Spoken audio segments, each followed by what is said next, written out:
కలకత్తాలో ఒక circus company అంట మన దేశంలో జంతువుల్ని బ్యాన్ చేసినారు, సర్కస్లో ఆడించకూడదు, జంతు ప్రేమికులందరూ గొడవ పడితే.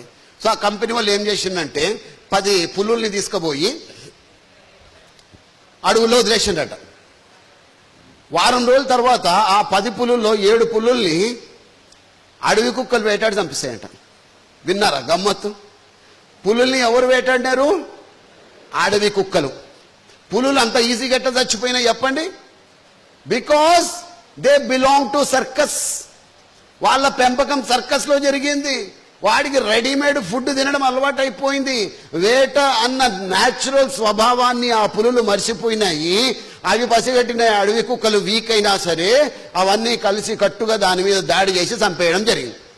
ఇదెందుకు చెప్తున్నా అంటే మిత్రులారా, చాలా మంది తల్లిదండ్రులు, ఎందుకంటే ఈ వీడియో యూట్యూబ్లో పోతుంది కాబట్టి చెప్తా ఉన్నా, ప్రపంచవ్యాప్తంగా యూట్యూబ్లో ఇవన్నీ చూస్తారు తల్లిదండ్రులు కాబట్టి చెప్తా ఉన్నా, సర్కస్ పులుల లెక్క మీ పిల్లల్ని పెంచకండి దయచేసి. వాళ్ళకు ఒక హిమ్మత్ అన్నది ఇవ్వాలి. చాలా మంది తల్లిదండ్రులు చెప్తున్న పొరపాటు, ముద్దుగా పెంచు, ముద్దుగా, నా బిడ్డకు ఏమవ్వదు, బండిలో కార్లో దింపుతాడు వాడు బుడ్డోడు, వాని కారు ఎందుకు చెప్పండి.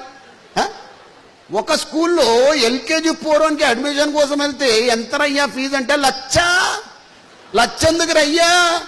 అందరూ కూర్చోబెట్టి ఏబీసీడీలు చెప్తారు, మేము పండుకోబెట్టి ఏసీలో చెప్తామంటే.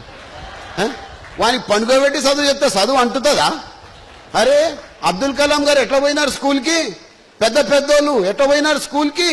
నడుచుకుంటా, చెప్పులు లేకుండా, శివుడి ముక్కుతో, చిరిగిన నిక్కర్లతో వెళ్ళినాం. పెద్దోళ్ళు కాలేదా వాళ్ళు? ప్రపంచంలోనే ప్రముఖులు కాలేదా వాళ్ళు?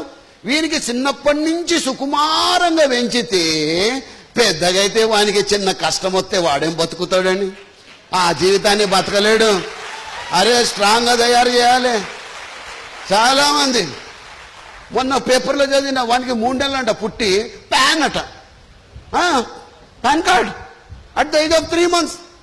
వాని బ్యాంక్ బ్యాలెన్స్ 1,500,000. తల్లిదండ్రులు మర్చిపోతారా? ఇన్ని కోట్లు వేసినా నా బిడ్డ పేరు మీద, అన్ని కోట్లు వేసినా. కోట్లు కాదు మా, మంచిదే వేసుకో, కానీ వానికి జీవితాన్ని ఎలా ఎదురీదాలో కూడా నేర్పించాలి. Yes my dear friend,